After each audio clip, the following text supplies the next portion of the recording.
Greetings, my fellow from the Southern Thinkers LLC News Podcast. My name is Craig, transmitting from the People's Fucking Mansion, South Florida, and today's date is Tuesday, August 7th, 2018. So, let us begin. Yeah, so I am at Stash, located at 109 Southwest 2nd Avenue in the heart of Hemisphere District of Fort Lauderdale, adjacent with America's Backyard and Revolution Live. Yeah, so one of those times we just gotta kick back and relax and chill. It's pretty warm out there. Nice little summer breeze to be exact for August, which is amazing. Yeah, it's hot, but it's not scorching to death. So folks still drink a lot of fluids. Be safe out there if you're in those hot areas. I know out west there's a lot of issues as well, so hopes and prayers go out to the folks in those areas, especially with the fires is still going, as I know. Yeah, so we're going to be talking a few things. Free speech. Looks like they purge Infowars, Alex Jones, and we're talking about that and a few other things as well, and even some hypocrisy on these anti-firearms treasons quacks, I call them. So let's just start off, shall we? Alright, this one here actually came from freethoughtproject.com by Matt Agris. It says here, yes, Alex Jones is terrible, but the war in Infowars is a war on all of us. And let's just see what he has to say here. Alex Jones has come a long way since his days calling out the Federal Reserve, fighting two-party paradigm, pushing for a real investigation to 9/11, and calling for an end to war in the Middle East. Now he pushes anti-Islam Muslim rhetoric, plays right along with the two-party paradigm, and serves as little more than a cheerleader for the current president, while still can divide all the way along. Recently his vitriol has gotten him thrust in the limelight once again, and corrected effort by corporate media giants to silence him and purge his information has taken place. On Monday, it was announced that Facebook, Apple, Spotify, and YouTube apparently deleted the Infowars and Alex Jones channels, podcasts, and pages. Outside of their own domain, Infowars was nearly entirely purged from the internet. While the thought of silencing this loudmouth, Trump-pumping Islamophobic blowhard may be appealing to you, the effects of such coordinated move and ability of these corporations to silence him are chilling. According to a report out of The Guardian, all but one major content platforms have banned the American conspiracy theorist Alex Jones as the companies race to act in the wake of Apple's decision to remove 5 podcasts by Jones and his Infowars websites. Facebook published 4 pages run by Jones for repeated violations of community standards. The company said on Monday YouTube terminated Jones' account over him repeatedly appearing in videos despite being a subject of a 90-day ban from the website, and Spotify removing the entirety of one of Jones' podcasts for hate content. Although he used to try to bring people on the left and the right together by exposing the establishment, Alex Jones now serves to divide them. Headlines like fake Trump prank call fools dumb liberal or Sweden bans Christmas tree to avoid offending Muslim migrants are just the tip of the iceberg when it comes to the ignorant and outright hateful content put out by Jones and company. But it wasn't then the divide and conquer and hate peddling that got the attention of these social media giants. It was Jones challenging politicians to an imaginary political gunfight that sparked the ban hammer. Last week, during the Infowars broadcast, Jones went on a rant pointing out Special Counsel Robert Mueller's connection to convicted pedophile Jeffrey Epstein. During the rant, Jones challenged Mueller to an imaginary duel and used qualifiers like politically to the state that he was not actually threatening physical harm, but could stand up to him in the political arena. And he addressed Mueller was pointing the finger in a gun shape. That's a demon I will take down, or I'll die trying. So that is, it's going to happen. We're going to walk out in the square politically at high noon, and he's going to find out whether he makes a move, man, and make the move first, and then it's going to happen. It's not a joke. It's not a game. It's the real world. Politically, you're going to get it. I'm going to die trying, bitch. Get ready. We're going to bang heads, We're going to bang heads. We're going to bang heads. Jones swore. While his words as bylines were certainly questionable, whether or not it constituted an actual threat remains to be seen. Threatening a federal official with violence is a Class C or D felony punishable by up to 5 or 10 years in prison. Yet no police action has been taken against Jones, likely indicating that authorities do not have enough evidence to charge him with an actual crime. For the past 2.5 years, Jones has hopped on the Trump train and pushed a level of divide active to that of the mainstream media. Jones has co-opted his viewership and transformed the ones who stayed on into the Trump-loving anti-Muslim fanatics. The transformation caused a rift within the libertarian community as a whole, and even inside Infowars, many employees jumping ship, while others were fired and gagged. His political enemies are likely salivating over the recent bans. However, even if you hate Alex Jones with every inch of your body, silencing him is a win for tyranny and censorship. Regardless of what you think about Alex Jones, what's happening to him is the digital equivalent of book burning. In a tweet Monday, WikiLeaks summed it up, this scenario, quite well. The empire strikes back. Apple, Spotify, Facebook, Google, YouTube all purge Infowars. Alex Jones, yes, Infowars has frequent nonsense, but also a state power critic. Which publisher in the world with millions of subscribers is next to be wiped out for cultural transgression? That came out yesterday. So the powers of these 4 companies will to effectively wipe out an entire organization, all within the 12-hour time frame, is an immense as it's chilling. Sadly, because Jones has vitriol, this ominous president is going to be carried out without much resistance and with overwhelming support. Whether you hate Alex Jones is beside the point. Do you love the fact that a handful of tech monopolists have the power to simultaneously purge him from the internet? As Michael Tracy. Alex Jones' rhetoric, whether hateful or not, deserves its platform like everyone else. The ideas in the controversial realm to fight for themselves. Racism, bigotry, sexism, these things are dying out. Not because some corporate overlord with massive influence over the flow of information wiped them out, but because they were debated in the public sphere, and those who held them were shown to be the idiots that they are. When everyone is told what to think, and ideas, even racist and vitriolic ones, are kept from them, everyone becomes an idiot, completely dependent on the system of censorship to tell them what to think. A dangerous, slippery slope indeed. Alex Jones has become the first unperson in this war of information. It's time to start paying attention before we all experience a similar fate.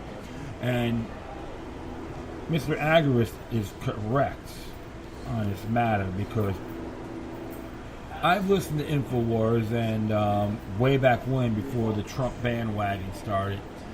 And then during that time, I appreciate the rhetoric and a lot of memorability. And now it's been pretty watered down, using Islamophobia and so forth. Yes, you got your crackpots in every creed and movement.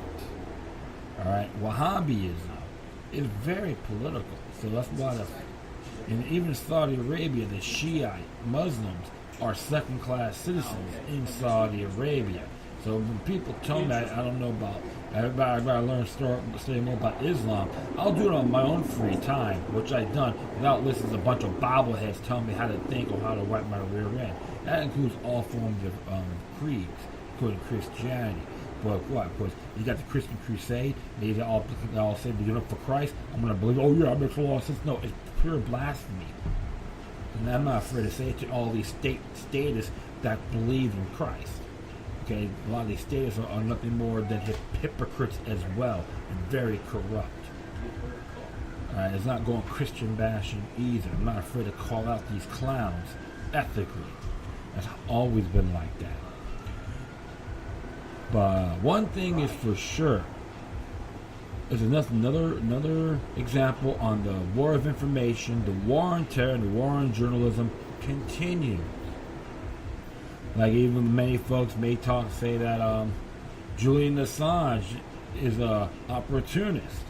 but he has a right to put information out there, and we can decide for ourselves. And what's going on with him is completely unacceptable also. Even Tommy Robinson, I did one about him being a Zionist. Yes, I'd be critical of the man. But remember, destroying someone's natural born rights affects every single one of us. And for all those clowns that think it's great that Alex Jones got banned, you are part of the problem. You're the ones that love to have, you should be wearing an I love Adolf Hitler, Mao Tse-tung, or Joseph Stalin button, or have their sex bots in your closet. That's what you stand for. Those are your attributes. Nothing more than treasonous in the United States of America and other parts of the world. And they can say whatever they want about me, who cares? Because when people try to call me out, I get inspired a lot more. Because it's baseless, unmeritable garbage. So far as I'm concerned, it is a war on free speech and the free press. And that's why I always tell everyone out there, there's time to decentralize the social media sites. And there's plenty of out there. I'm picking them up everywhere as well. I'd like to thank even Luke Radowski for, even though he has him and Alex Jones left on bad terms, but he stood for principle. And that's what we have to go for. Principles. That includes that one possible controlled opposition with Richard Spencer, okay? Many of us call him possible controlled opposition. He has the right to speak his mind too. And one thing for sure, Frederick Douglass, George Washington, and many others who fought and stood for free speech and natural born rights are rolling in their graves, including Thomas Jefferson as well, and Dr. Martin Luther King. I can go on and on and on. So you folks, what are you going to do? Condemn it? Absolutely. Can this be a psyop? I wouldn't be surprised. I know some of his adversaries talked about that aligned with him a long time ago. Jack Blood, if I'm correct, he does his own shows. He has a lot of contempt towards Oprah. He calls him Oprah Jones. But one thing is the fact. This is very treacherous. We have to defy the 1984 platform. That's what the order wants. We got to counter it by all means necessary through the information. Keep the free flow of data going. Knowledge is power. Blatant ignorance is enslavement. Alright, so to all these gun control fanatics, this one came out today, and Max Lavo did it. It's like from a couple of them came from SHTF platform, I think it's called. Yeah. Wait, is that it? Let me see. Plan.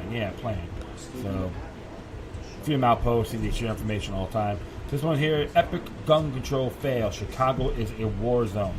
Over 60 people were shot in Chicago over the weekend. 40 of whom were shot in a 7-hour period, making gun control an epic fail. Many of those shots succumbed to those injuries and ended up dying in one of the areas with the strictest gun control policies. ABC 7 Chicago reports that from Friday at 5 p.m. through Saturday night, the Sunday night, at least 53 people were shot, with at least 10 were dying from their injuries. One paramedic reportedly described the streets of Chicago as being a war zone, reported the Daily Wire. We know that some of these instances were targeted and are related to gang conflicts in those areas. Police Chief of Patrol Fred Waller said on Sunday, they take advantage of that opportunity and they shoot into a crowd no matter who they hit. And I know the police aren't obligated to protect you in Chicago as well. Sovereign immunity and tort liability. Let's look it up. They take says here, so-called gangbangers don't care about laws. You don't say. ABC Chicago also reported that during 1 2.5 hour period, 25 people were shot in 5 multi-injury shootings. Most of those shootings took place in Chicago's South Side and West Side, according to the Chicago Tribune. Police continue to blame gangs for Chicago's violence. The bloody violent statistics come as tens of thousands of concertgoers and converged downtown for Lollapalooza, which drew heightened security and large police presence following the country's deadliest mass shooting in Las Vegas, Music City, last year. But it was obvious it didn't help much of the city, which boasts about having some of the nation's toughest gun control laws. Making good people helpless won't make bad people harmless. And unfortunately, that's something the left refuses to accept. If you just check on my episode, Gladioed in Las Vegas, the question mark, I said it was a Gladio-style attack, and prove me wrong, please. And I say that in good faith. The largest shooting over the weekend in Chicago, which injured 8 people, including a 14-year-old girl, took place in Southside's Griswold neighborhood. The shooting occurred as a group was standing in the courtyard just before 12:40 a.m. The crowd had gathered after attending a funeral repast, said Fred Waller, Chicago Police Chief of Patrol. During Sunday's news conference, Waller voiced frustration at gang members whom he blamed for taking advantage of large summer crowds to use as cover to take revenge. If they shoot you, they don't even run, said one man watching police work the scene, according to Chicago Tribune. They just walk away, they ain't trying to run. Does anyone want to take a guess as to why that is? Because the gangbangers know everyone else has been legally disarmed, but there's no risk to the gangbanger whatsoever. At all, whatsoever. And remember, the Illinois State Constitution tells you have the right to bear arms, and you have natural born rights. So the whole thing with Chicago is null and void. And I'm not afraid. You folks out there, you need to call these bastards out, including Gonzo Rahm Emanuel. He's not more than a treasonous tranquil parasite, as far as I'm concerned, based on his actions. And I don't know why in the world he's still in there. And of course, the drug war is a big sham. Look what. How long does it go? That's one thing you have to say. You're going to keep it up. You're going to call for help, call for underdog. You can bring the National Guard. Nah. I recommend people in Chicago to start learning to arm themselves, train with these particular equipment. You might have to start your own militias, because like I said before, the Chicago police aren't obligated to protect you based on the Sovereign Immunity Tort Liability Act in the state of Illinois. It's just an example. So one of those areas that really gets my goat, and you got people down here in South Florida trying me. I shouldn't be having these things. The hell with them. I'm not afraid to call them treasonous parasites myself, or laugh at them, or have my hands in the air and say, yes, I support Sheriff Scott Israel's self-defense technique. Put my hands up. So it's a real shame. Big F+. So I like to tell those kids out there from March for Our Lives, go to Chicago, South Side Chicago, or better yet, go to Caracas, Venezuela, or South Africa. Let's see how safe you guys really can be. All right, well, next one here. Speaking of hypocrisy, the Rosie O'Donnell, Michael Moore syndrome, and what's the other gentleman's name? Dude from Pearl Jam, which I forget. Well, it's not my, that's how it goes. Eddie Vedder. This one came back to yesterday in the Free Thought Project. And it says here, David Hogg photographed at rally calling for gun bans, reportedly surrounded by guns. As hundreds turned out to protest the NRA over the weekend, Parkland survivor David Hogg arrived and was photographed reportedly surrounded by guns. There'll be some armed guys there. Look at that. How cute. It says here, Fairfax, Virginia, anti-gun activists descended on the headquarters of the National Rifle Association over the weekend to call for stricter gun control, with some activists advocating for completely disarming all civilians. Yeah, go to Caracas, Venezuela, Mr. Hogg. Parkland shooting survivor David Hogg was also in attendance, and the NRA pointed out some extremely ironic. He was reportedly surrounded by armed guards, showing just how uninformed they were in their fight to take away your rights. Some of the protesters outside the NRA were recorded on video calling for a ban of fully semi-automatic weapons, and noted that there's that this is the ammunition makes anything automatic and automatic. See, no backbone Republican a-holes. They want to ban guns. Yes, I want treason. So this lady here should go to these other countries I addressed aforementioned. And then NRA says here, what do you think about fully semi-automatic firearms? These misinformed protesters seem that they exist and all guns should be banned. Protest 101. Before you make signs and hit the streets, know the basics of what you're protesting. Stay tuned for more. Another female participant told the camera she does not think it's necessary for civilians to carry around firearms and things that can kill people in an instance of a second, she added.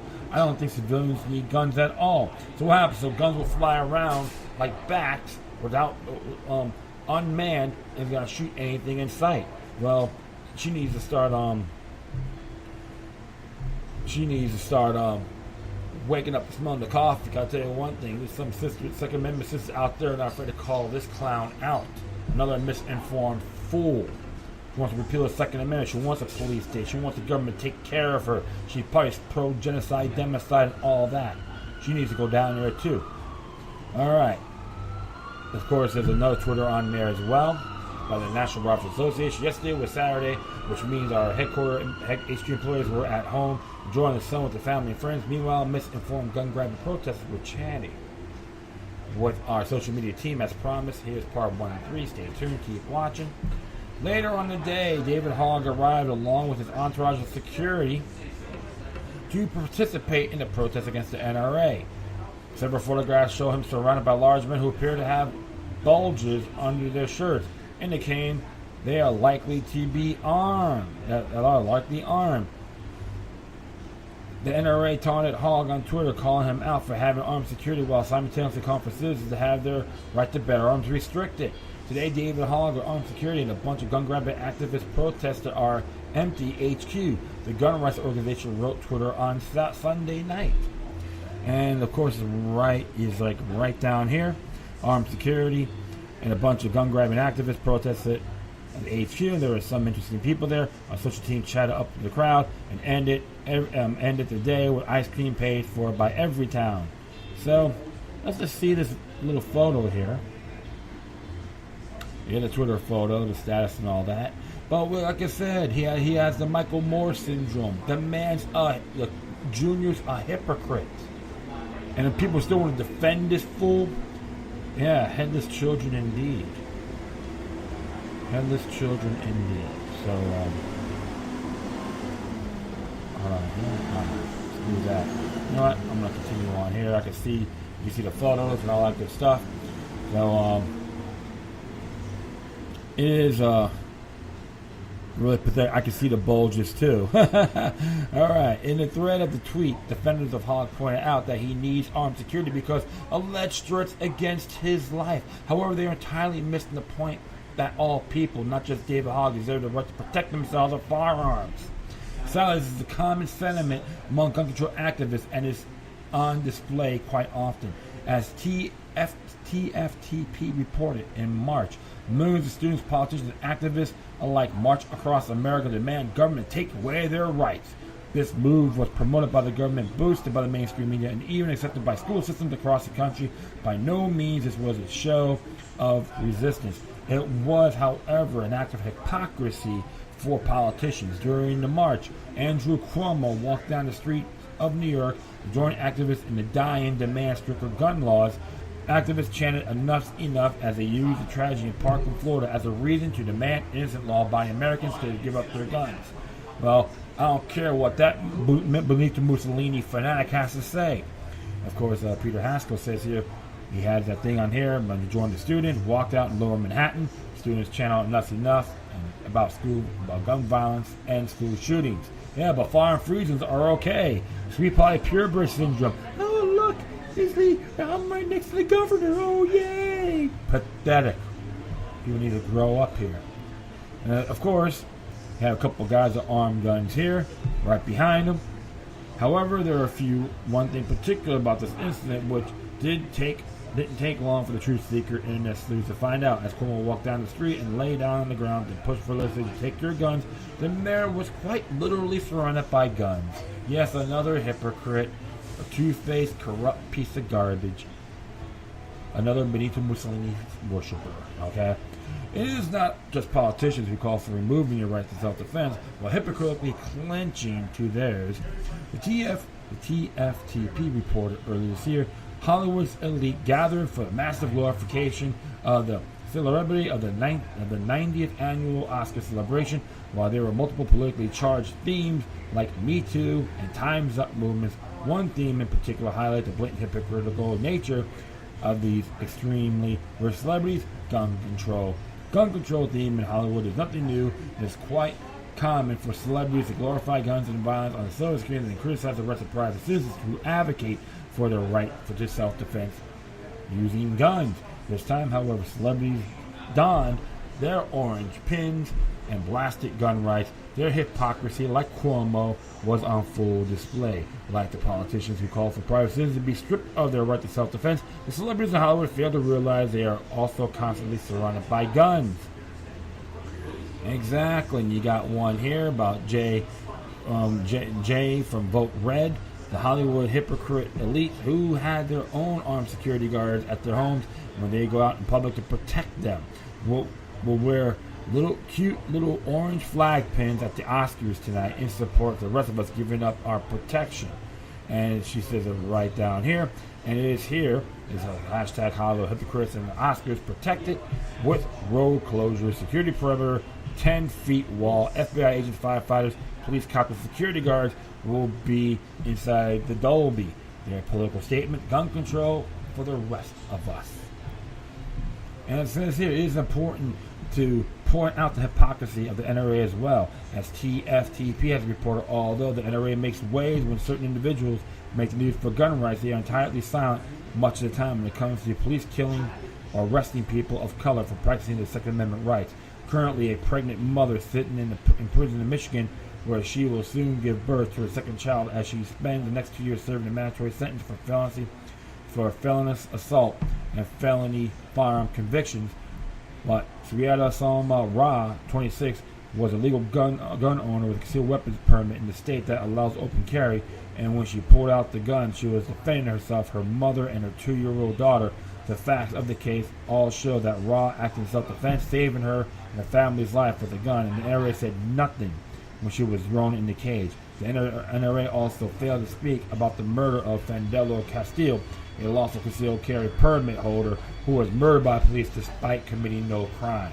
And I have to agree. That's why the National Rifle Association is very streaky. Some people say, oh, you should do a podcast on the National Rifle Association. To be very frank, I am critical of the hot shots in that, the head folks in that realm, and even Oliver North. That's as president of the National Rifle Association, my jaw just dropped.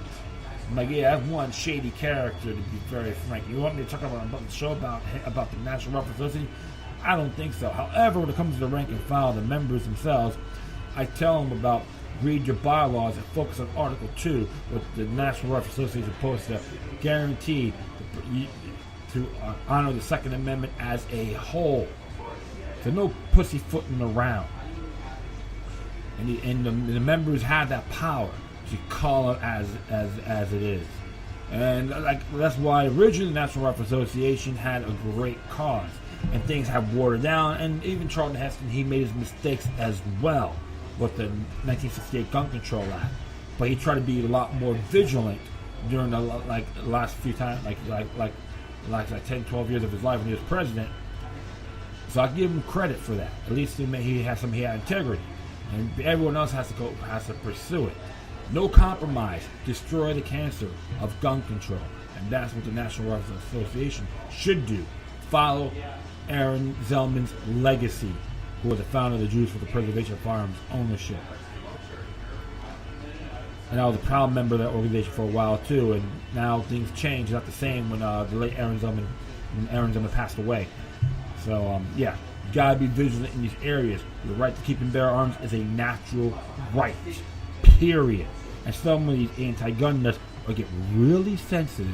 That's why I enjoy throwing it out there with finesse. I don't have to get angry with these people anymore. I just laugh at them because too much baseless rhetoric, including people like David Hogg and that little Mickey Mouse Club with March for Our Lives. CA Corporation, by the way. Look it up. Okay, so I'm gonna go chill a little bit, and I'll be right back. Alright, let's go here. Next one we excuse me, a little hiccup there. Addressing for Max Slavo again. SHTFplan.com. This one's entitled 11 Children Have Been Rescued from a Muslim Extremist-Run Compound in Mexico. And let's just see what to say about this. 11 children were rescued from a compound in Mexico which was running by armed Muslim extremists. Did you guys hear? Did you guys hear there was a shooting on Andrews Avenue?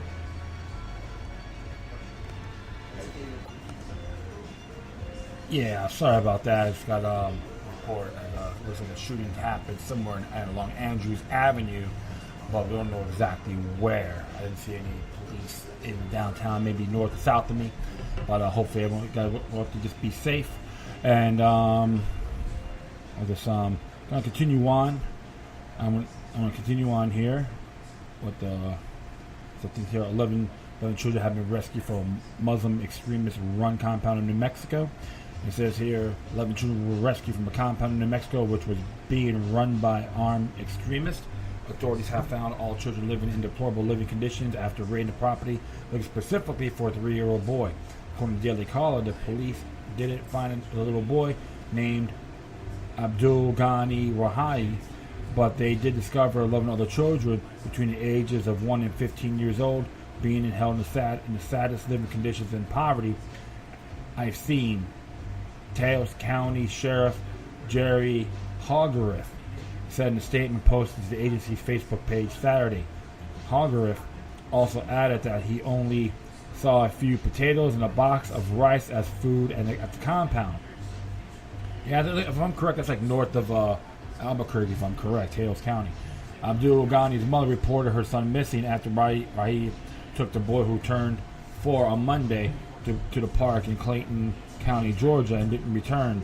The Albuquerque Journal reported she added the boy suffers from a medical condition. Investigators believe that the 3-year-old boy who turned 4 on Monday they were looking for had been in the compound in earlier weeks.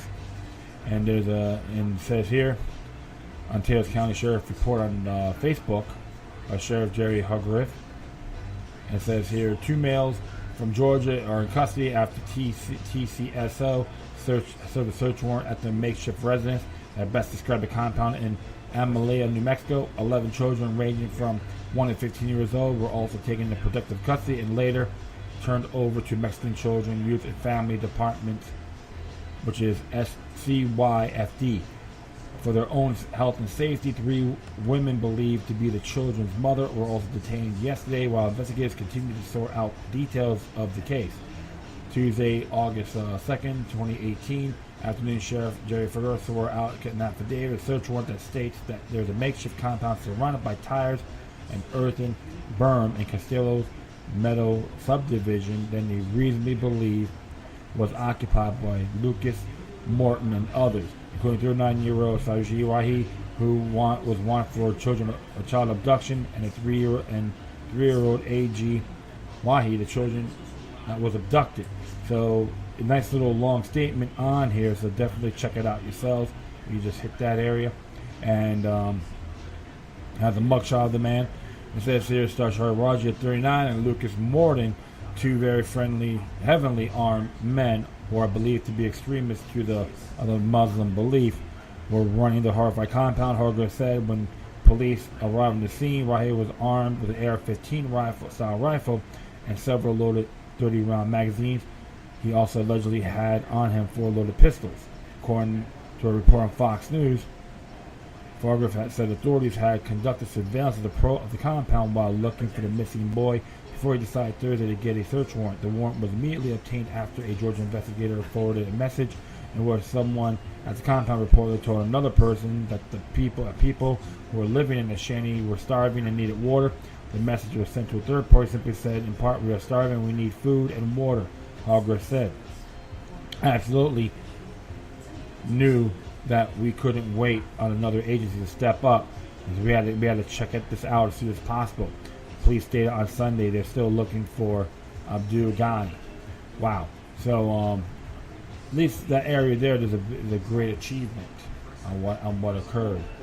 So hopefully these 11 children be safe, and hopes and blessed prayers for this individual, for Abdul Ghani's safety as well.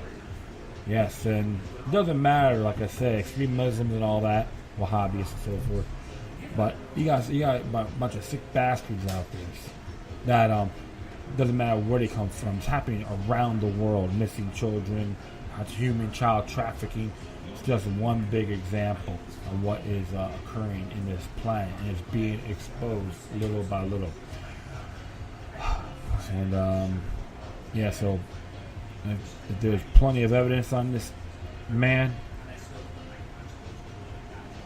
I would say this: throw the book at him under due process. That's all I have to say. If anything happens to him in prison, if he's convicted, so be it. Well, this one just came in because I was looking for that thing about the shooting in Andrews Avenue, Fort Lauderdale. But this just came in about 20 minutes ago. It says here, contempt case against Sun Sentinel filed without school board's knowledge. There's a video on here. So Scott Travis, contact reporter. It says here, it came out today, the chief lawyer for Broward Schools never consulted with the school board before requesting as a judge to hold the South Florida Sun Sentinel and 2 reporters in contempt of court for publishing an uncensored report about the Parkland school shooter. General Counsel Barbara Merrick said she made a decision along with another attorney for the district and never consulted the board, even though the action was filed on the board's behalf.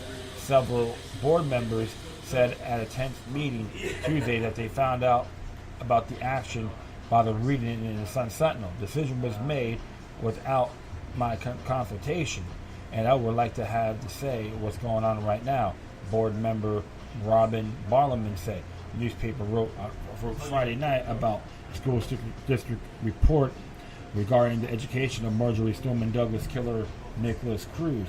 After the judge's order, school district publicly released a report with nearly 2/3 of its content blacked out to protect the government's privacy rights, a move that concealed much about how the district mishandled Cruz's case. Reporters Brittany Wallman and Paula McMahon, acting on a Facebook tip from a reader at 7:30 p.m., discovered that the district had erred in how it redacted the report. Anyone could copy and paste the report in a Micro Word document and make it all to other text visible. Reporters quickly rewrote the story, reflecting the entire report, providing the first detailed account about the school shooter's years in the school system, what the district knew about him, and what the mistakes were made. The school board alleges the newspaper intentionally published the information that I knew a judge had ordered to be redacted. Merrick's decision said that to file on a contempt request was made in somewhat on an emergency basis to notify the court the Sun Sentinel had defied a court order. Merrick said Superintendent Report Runcie, that's Obama's buddy, okay, I'll say it once again, Barack Obama's buddy, Robert Runcie, was not part of the decision. If anyone is to blame me, I take full responsibility, Myrick said. Several board members said the district officials need to take responsibility for the redaction fail. We have to look at how this information is being released and the potential that we as a district have a level of responsibility, board member Donna Corn said. Several other board members criticized Myrick for not informing them and allowing them to weigh in on the decision. Board member Rosalind Osgood says she thinks lawyers may not want inconvenience board members by contacting them on legal moves, but we can't operate as business as usual. She said this is not business as usual. Sun Sentinel Chief Editor-in-Chief Julie Anderson said the events surrounding the mass shooting at Stoneman Douglas High, which left 17 dead on February 14th, are the utmost importance to our community, and the paper's duty to provide that information to its readers. As a consultant determined about the situation, realizing the school district had made a full public report public, We published a second story that gave more context to the report's findings. Anderson said. Myrick told the school board members the action was taken because the Sun Sentinel attorney intervened in the court hearing where the district was seeking permission to release the Cruz report. On the record, their attorney acknowledged that although they certainly had not seen the report based on Mr. Cruz's education record, they would be certain portions that would be exempt and confidential and could not be released, Myrick said. She said the district agreed with the judge's order on what positions to be redacted and did so in good faith. We learned a horrible lesson. We've handed out lots of things in similar ways with redactions, she said. We will have to change our public record procedures on how we do that. But she argued the school district's mistake didn't give Sun Sentinel the right to publish the information. We are appalled that their attorney would sit in court in a court hearing and acknowledge that information was exempt and confidential, Myrick said. Yet, they were the first ones to either figure it out or release it or write an article. Myrick compared the district's actions to leaving cars unlocked if someone comes and steals and saying this is not a thief problem that you left the door unlocked.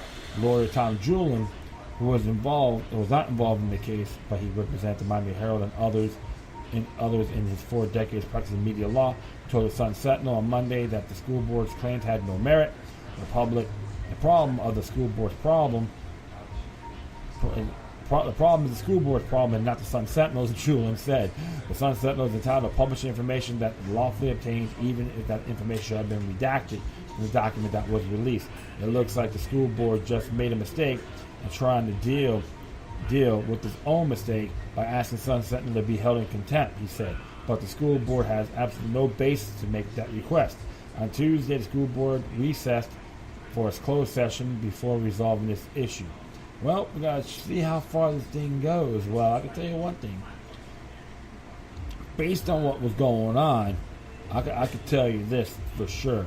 It is very disturbing what the Broward School Board has done for trying to cover this case and blame the National Rifle Association and gun owners for what occurred in a horrific event at Stoneman Douglas Senior High School. And even with this whole redacted information. So it's more of the battle of the freedom of the press, which is under Article 1, Section 4 of the Florida Constitution. If you're going to hold them in contempt, you better have plenty of merit on that proposal. So that's one of the things going to be one interesting battle of the freedom of the press. We say the great state of Florida. So, hey, I am not really pleased with some of the members of that school board, and many of them need to go, including Runcie, the superintendent, for contaminating space, for his lackadaisical and incompetence on what occurred in the Broward school system. So, you know what? Let the battle continues on information because, hey, shutting them, you may shut the rest of them like you did with Alex Jones, right? All right, well, I had like a last minute thing I threw in there. So, got a couple more here. And this one came from the Rutherford Institute, came out yesterday. It's a commentary. Institutionalizing intolerance. Bullies win, freedom suffers. When we can't agree to disagree. Look what John Whitehead has to say about this. Whoever would overthrow the liberty of a nation must begin by subduing the freeness of speech. Benjamin Franklin. Yeah, everything's like coinciding with one another today on this episode. Free speech, free press, and all that good stuff. What a mess, as America has become even more polarized, and those polarized factions have become more militant and less inclined to listen to, or even allow for the existence of other points. We are fast becoming a nation of people who just can't get along. Here's the thing. If Americans don't learn how to get along, at the very least agreeing to disagree and respecting each other, the right to subscribe to beliefs and opinions that may be offensive, hateful, intolerant, or merely different, then we're going to soon find out we have no rights whatsoever to speak, assemble, agree, disagree, protest, opt in, opt out, or forge our own paths as individuals. In such an environment, we can't agree to disagree. The bullies on both sides win and freedom suffers. Intolerance, the once domain of the politically correct and self-righteous, has been institutionalized, normalized, and publicized. Even those who dare defend speech that may be unpopular or hateful as a constitutional right are now accused of weaponizing the First Amendment. Another concept. Nothing new under the sun, right? On college campuses across the country, speakers whose views are deemed offensive to some of the student body are having their invitations recalled or canceled, being shouted down by hecklers, or forced to hire costly security details. As the Washington Post concludes, college students support free speech unless it offends them. At Hofstra University, half the students in the freshman class boycotted the professor assigned them to read Flannery O'Connor's short story, Artificial Nigger. Okay. As Professor Arthur Durbin recounts, the boycotters refused to engage with a writer who used such an offensive word. They hadn't read the story, they wouldn't lower themselves to that level. Here's what they missed. The storyteller refers to a lawn jockey, once a common ornament black man, holding a lantern. As the statue symbolizes the suffer of an entire group of people, and looking at it bring a moment of insight to a racist old man. It's not just college students who have lost their taste of diverse viewpoints and free speech. In Charlottesville, Virginia, in the wake of the violent clash between the alt-right and the alt-left over whatever Confederate statue should remain standing in the community park, city council meetings were routinely punctuated with screaming matches, confrontations, calls to order, and even an arrest, making it all but impossible for attendees and counselors alike to speak their minds. I still say blood's on their hands of the government of Charlottesville. All right. In Maryland, a 90-year-old World War I Peace Cross memorial that pays tribute to the valor, courage, and sacrifice of 49 members of the Prince George Committee who died in battle is under fire because a group of humanists believes the memorial, which invokes the wooden Latin crosses that marks the grave of World War I servicemen who fell on the battlefield far away, is offensive. This is how disgusting some of these people are. It reminds me of a bunch of atheists were at John Pennycamp Park, and they had a thing called Christ Underwater. That offends me. Shut up. These people need to have a penile microphone in their mouth or a muzzle. Okay, and I say that symbolically. The penile microphone is not sexual harassment. On Twitter, President Trump has repeatedly called for the NFL to penalize players who take a knee in protest of police brutality during the national anthem, which clearly flies in the face of the First Amendment's assurance and the right of free speech and protest, especially in the light of the president's decision to insert himself an agent of the government in a private workplace dispute. So I'm going to have the president tell me when I kind of wipe my rear end too. Sorry, President Trump, this is none of your damn business. Don't watch the game. You want us to respect the flag? Take the flags down that has the golden ridges around it, which represents maritime law, and it does not coincide with Title IV of the United States Code. On Facebook, Alex Jones, the major domo of the conspiracy theorists who spawned an empire built on alternative news, have been banned for posting content that violates the social media site community standards, which prohibits posts that can be construed as bullying or hateful. Jones is not alone in being censured for the content that may be construed as false or offensive. Facebook also flagged down Canadian Museum for posting abstract new paintings of Pablo Picasso. Oh my goodness, run to the hills. It reminds me when in the 50s, reading about the 50s, when they had that National Geographic magazine about Africa, and the women were topless because it was hot over there, it's their culture, and people, oh my god, it's pornography. Even as American Civil Liberties Union, once a group known for taking the most controversial cases, is contemplating stepping back its full force of free, at times hateful speech. Well, I'll tell the members this: if these so-called officers of the American Civil Liberties Union is backing off, you throw the gauntlet at them, you fling them out, and you burn their cards. To me, they're not more that those particular people are cards, but I'm not saying everyone in that organization are bad people. All right, just You got to call them out. Don't be afraid. What are the defenders of free speech to do? Asked commentator William Ruger in Time magazine. The sad fact that the fundamental freedom is on its heels across America, concludes Ruger. Politicians of both parties who want to use the power of government to silence their foes. Some in the university community seek to drive from their campuses. And an entire generation of Americans being taught that free speech should be curtailed as soon as it makes someone else feel uncomfortable. On the current trajectory, our nation's dynamic marketplace of ideas will soon be replaced by either disengaged intellectual silos or even a stagnant ideological conformity. Few things would be so disastrous for our nation and the well-being for our citizenry. Disastrous indeed. Can't argue with my that. You can see intolerance cuts both ways. This isn't an easy pill to swallow. I know that's the way free speech works, especially when it comes to tolerating speech that we hate.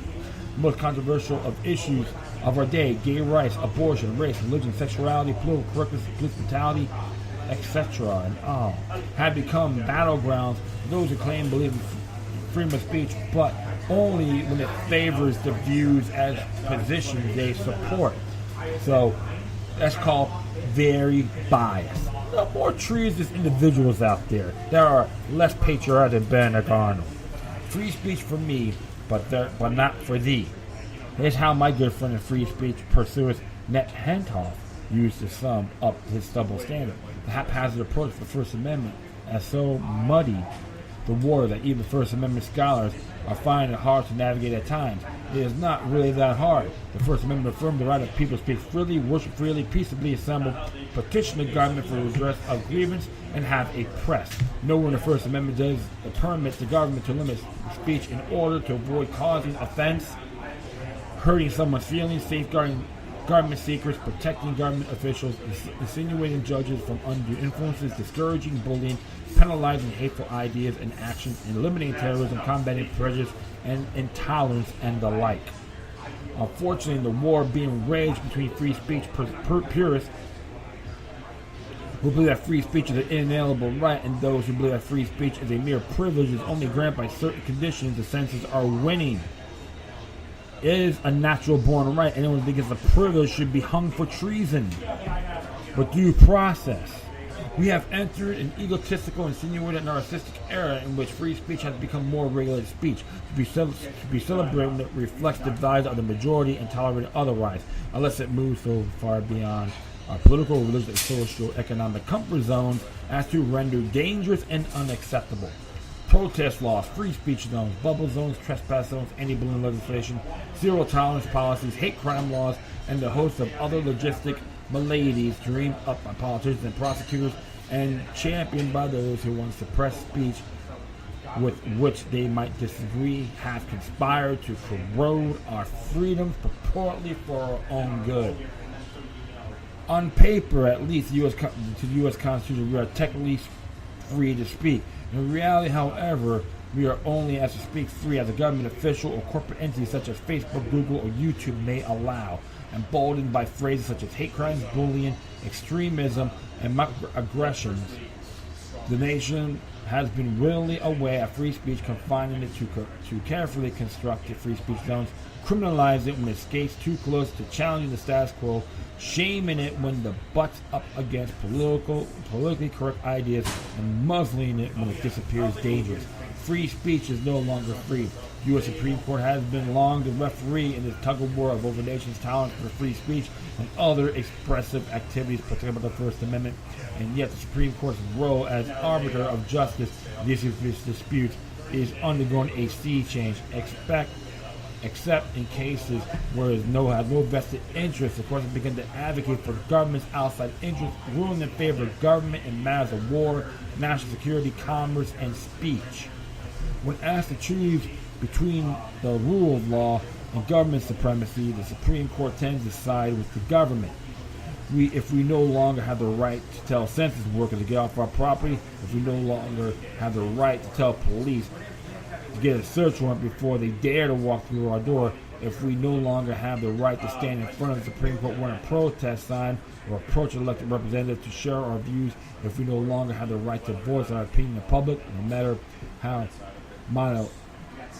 misogynistic, hateful, prejudiced, intolerant, misguided, or politically incorrect they might be, then we don't have free speech. What we have instead is regulated controlled speech, and that's a whole other ballgame. Just as surveillance has been shown to stifle and smother dissent, keeping populace cowed by fear.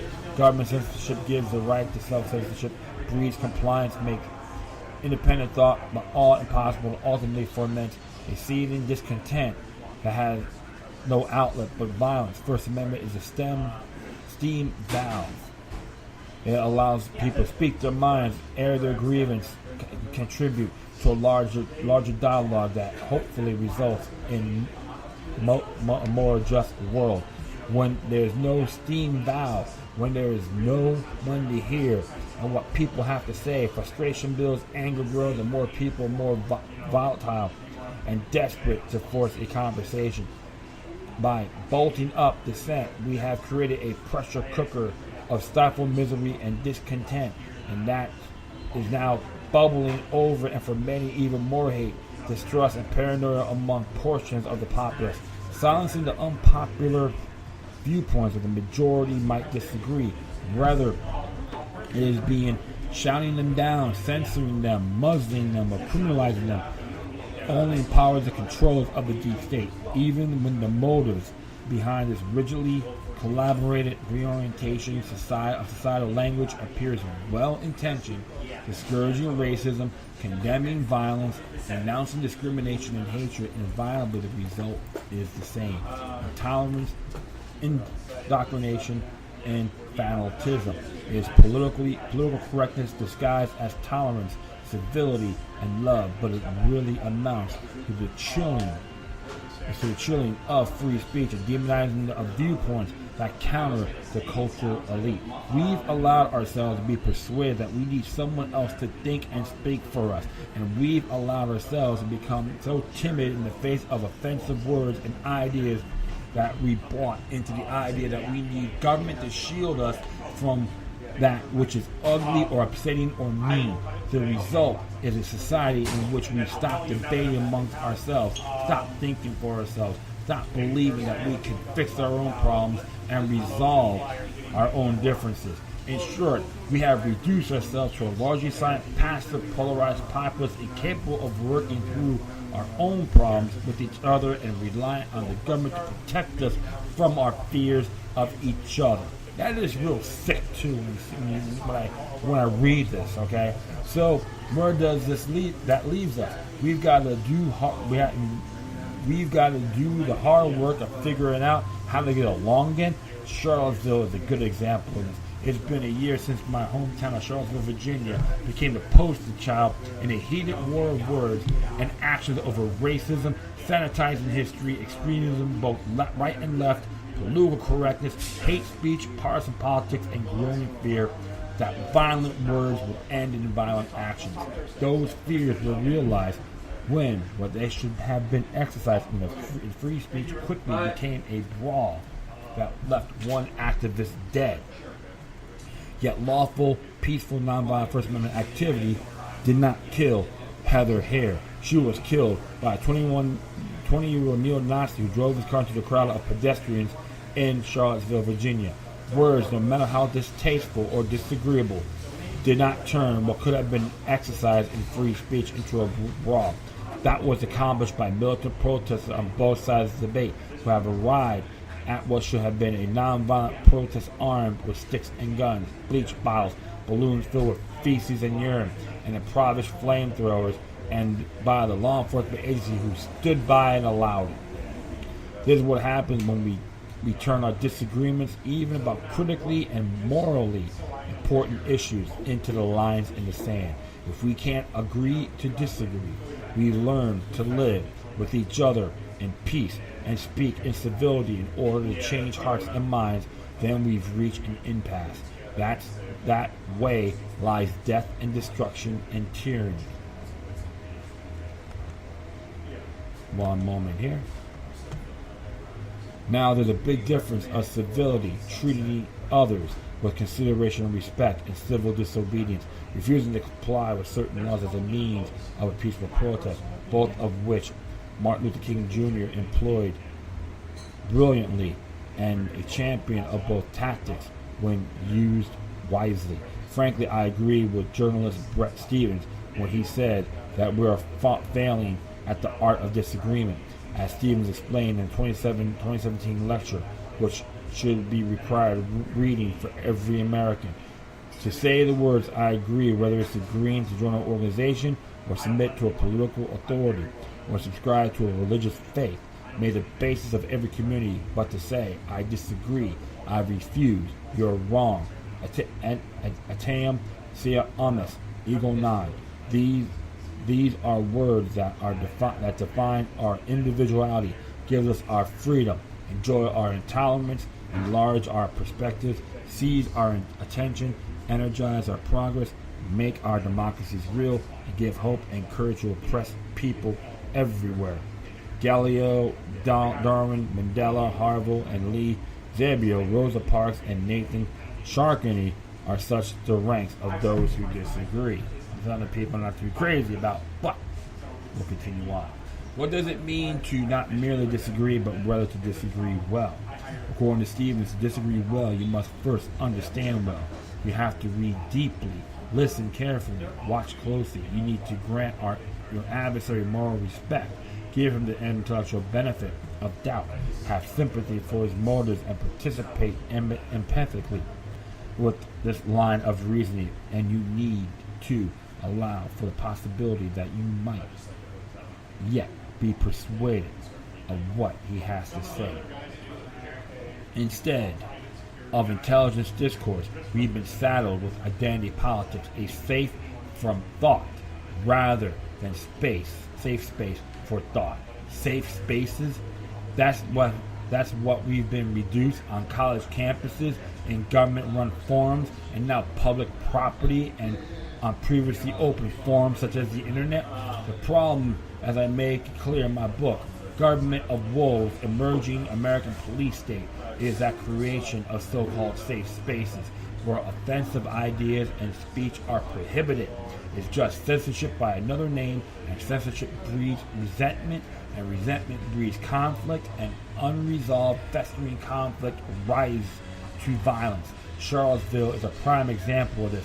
Anticipating the one-year anniversary of the riots in Charlottesville on August 12th, the local city government, which bungled its response the first time around, is now attempting to ostensibly create a safe space by shutting down the city down for the days surrounding the anniversary, all while ramping up the presence of militarized police in the hopes that no one else, meaning activists or protesters, will show up, and nothing, meaning riots and brawls among activists, will happen. What a mess. As far as I'm concerned, every single one of those individuals as represented elected servants of Charlottesville, Virginia, should step down immediately because they breached their oath of office. I'll say this, my friends, free speech is more important than your feelings.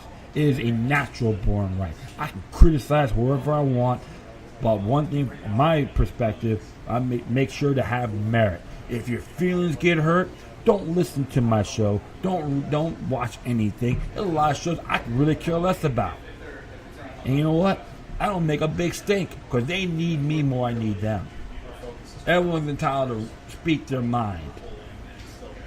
I remember like one person out in at the Tri-Rail station, Golden Glades, was preaching the Bible with the microphone and the little sound system in his pickup truck. And you know what?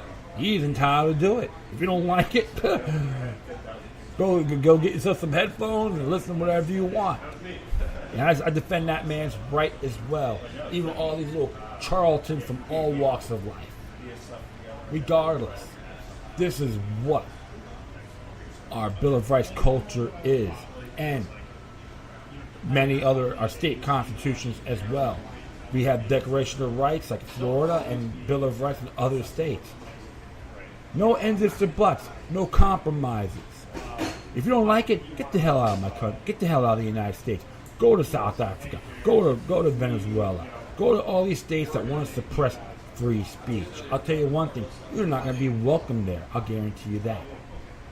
So don't bring your tyrannical garbage around me and anyone else that support our natural born rights. Period. These safe spaces. The weak and pathetic. The people of Charlottesville should go to these city town meetings and call out these clowns. They failed. They breached their permit. Period. Everyone out there, you have to be vigilant. Period. Ooh, a little bit of improv there. I'm out here a little bit longer. Wow. Alright. So I'm going to do one more for you, my friends. And it's very similar as well. And this one here came from Bob Livingston's Alerts. The Strength and Weaknesses of Leftists and versus Conservatives by Brandon Smith. Before I jump into the subject matter, I should probably address a common misconception among people who are new to liberty movement activism. The first time people hear about the concept of the false left-right paradigm, they wrongly assume that there is no left or right ideology that is made up to divide the masses. This is false. The false left-right paradigm pertains to the elitists at the top of the political and financial pyramid. These people do not have any loyalty to any one political party or to the beliefs of one side or the other. They are happy to exploit leftists or conservatives in order to create a social outcome that elevates the elitist goal. But that is all. Meaning these people are globalists and have their own agenda separated from political left or right, but pretend to stand on one side or the other in order to control the narrative, hence the falseness of their particular left-right theory. The common citizen, however, does indeed legitimately rest his or her ideas on a spectrum from left to right, from progressive to conservative, and lately the separation between these two sides have been growing ever wider. So it is not playing to the hands of the globalists to point out the differences in the two sides. The two sides are concrete. They are a natural extension of human processes. And they would exist even if the globalists did not exist. Where things go horribly wrong, one side or the other is pushed artificially towards zealotry. There is where globalists create chaos, influencing the left or the right into subverting their own principles and abandoning diplomacy in the name of destroying the other side. This is when disagreements become war and political process becomes blood feud. Globalists sometimes attempt to conjure such violent conditions when they want to wipe the slate clean and introduce the new social system. Generally, their goal is even more centralization and control. In some cases, being avid eugenicists. Their goal is to aggressively reduce the population. In the past few years, I've been critical of both sides of the political spectrum, and sometimes even more critical of liberty activists when I see the movement being led astray by disinformation. The reality is both leftists and conservatives sense severe imbalances in the way our society and our government functions. Where we differ greatly is how each side places blame for our problems and then how they plan to solve those imbalances. In order to understand that why the left and the right are so close to outright war, we have to step outside the political bubble and look at our differences in a more objective way. First, let's start with an examination of the leftist mindset, how the leftists view the world. The key to understand leftists resides in their inclination toward collectivism as a mean of protection and power. To put it more bluntly, leftists love and embrace the mob mentality. This is why the political left seems to organize so much more effectively than conservatives in most cases. While conservatives engage in internal debates with each other over principles and practical solutions, leftists are far more single-minded in their pursuit of social influence.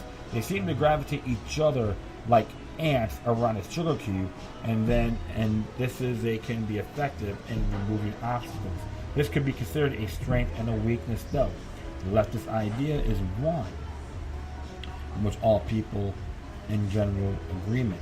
They think all the people are tied together and they create social change, that every individual action has consequences for everyone else in that chain, and therefore all individual actions, no matter how small, should be regulated in order to avoid a person adding to a potential disaster for the rest of humanity.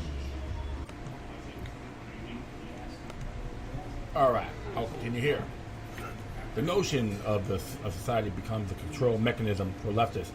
We are a part of all the society, whether we like it or not. They often said, people have to accept the rules for the greater good of the greater number. Obviously, this is a brand of totalitarianism posing as a humanitarian rationality. Who decide what is the greater good? Well, an inherited conscience does that. But conscience is an individual trait. When mobs get together and engage into mob thinking, conscience tends to go out the window. That's why it is impossible to institute a such thing as social justice, arbitrarily homogenizing an entire group of people, their skin color, sexual orientation, financial status, etc., and then deciding how they should be rewarded or punished erases the individual accomplishments and crimes of the people within that group you just created. It is true that some behaviors tend to be cultural, and if that case, the most we can do morally is point out those behaviors and applaud it or criticize. In the case of globalists, you have an actual example of organized criminality with a definable group of people. This can indeed be judged on a broad scale, but still must be punished based on individual actions. We can judge an individual for his behavior, but no one on earth is devoid of bias. And no one on earth has the omnipotent wisdom required to dole out punishment or prizes to an entire subculture of people en masse. Leftists with good intentions desire a world without suffering. This is perhaps a noble thing. Unfortunately, the world does not exist and never will. That world does not exist and never will. There will always be equality in outcome because not all people are equal in ability or willpower. I realize that leftists have been brainwashed into thinking that all people are equally capable, if not completely in the same way, every imaginable way. But believing this does not make it fact. The best way we can hope for is freedom to pursue prosperity as individuals, but in their pursuit of total equality, leftists are encouraged to erasure of individual freedom and opportunity. They believe that the best for the individual is for him to sacrifice his individualism for the sake of the mob. When one understands that the mob is morally relative, that has no soul or conscience, this suggestion sounds like madness, and frankly, it is madness. Needless to say, the collectivist thinking of leftists makes them easy prey for sociopathical global elites. That said, conservatives are also targeted for manipulation exactly because they presented the most viable threat to the success of globalism as construct. Interesting there of the whole leftist agenda. But we'll go here with how conservatives view the world. While political left is essentially going off the deep end into the eras of zealotry, conservatives are also not immune to ideological blindness.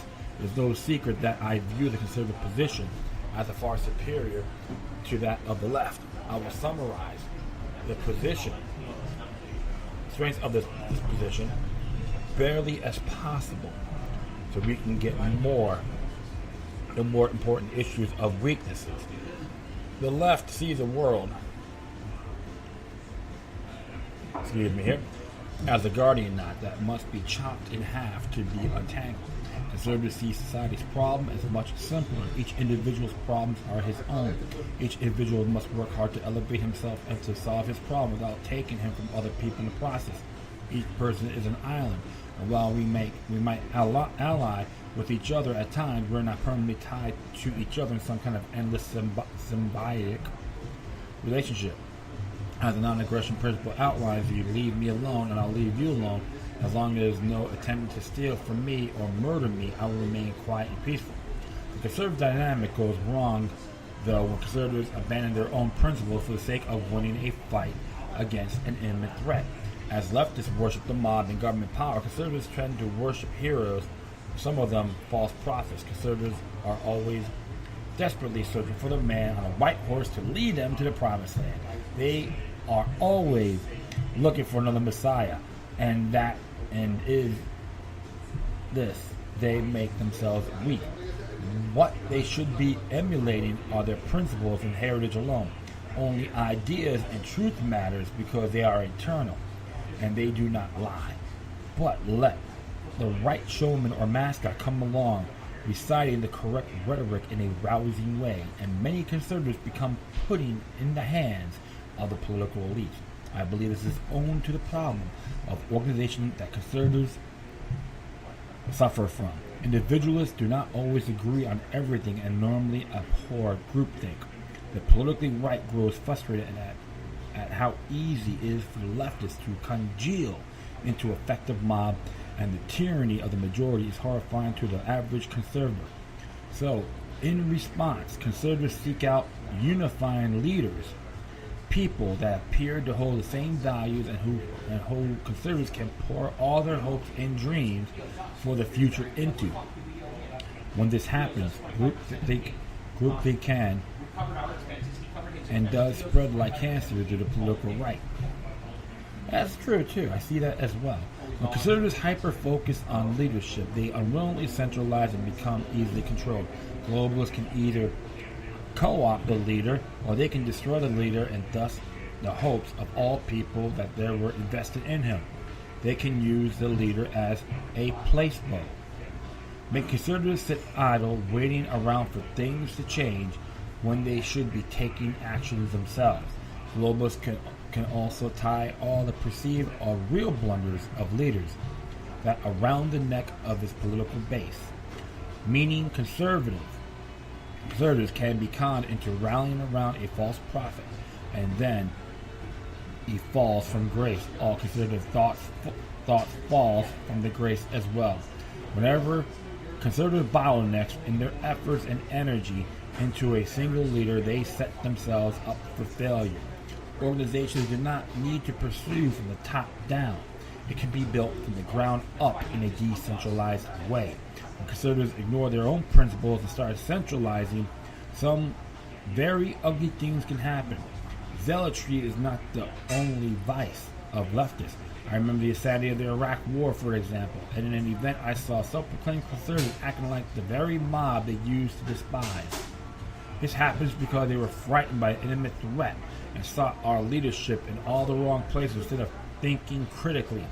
The two sides of the political spectrum are a fact of life, unless, of course, the globalists get their way and erase everything. One side is often against the other to elicit a self-destructive response.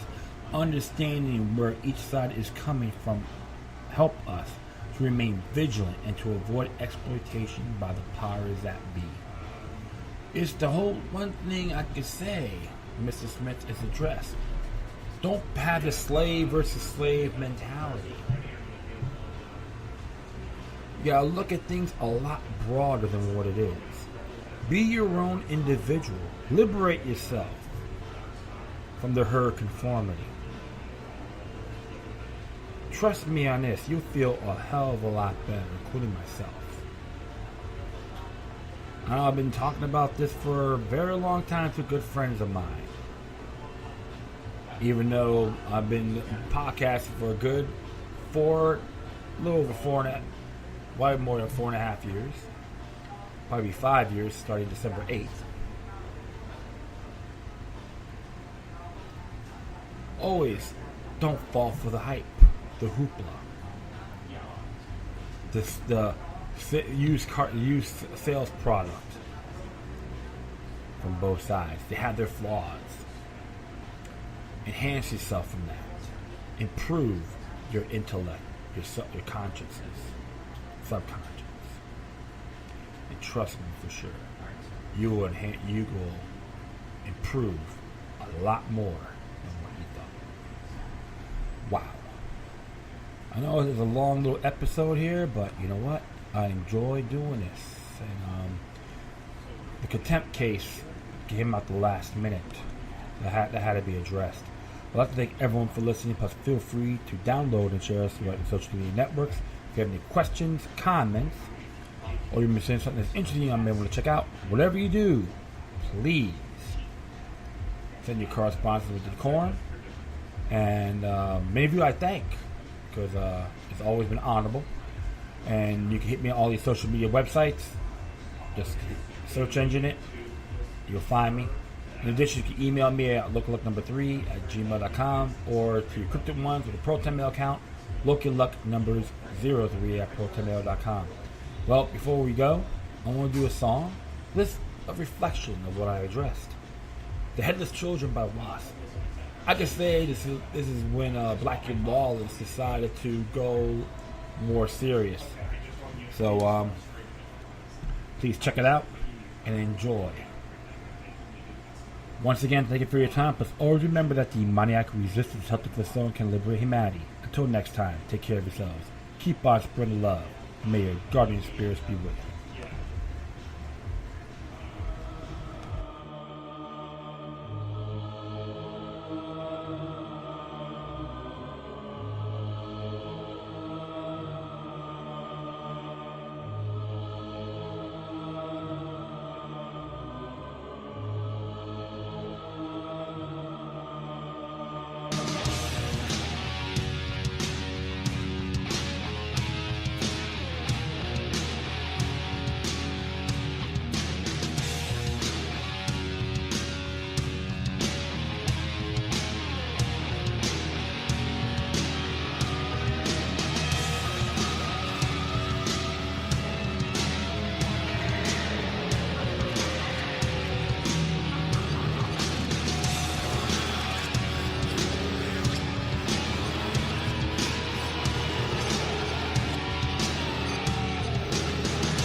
Say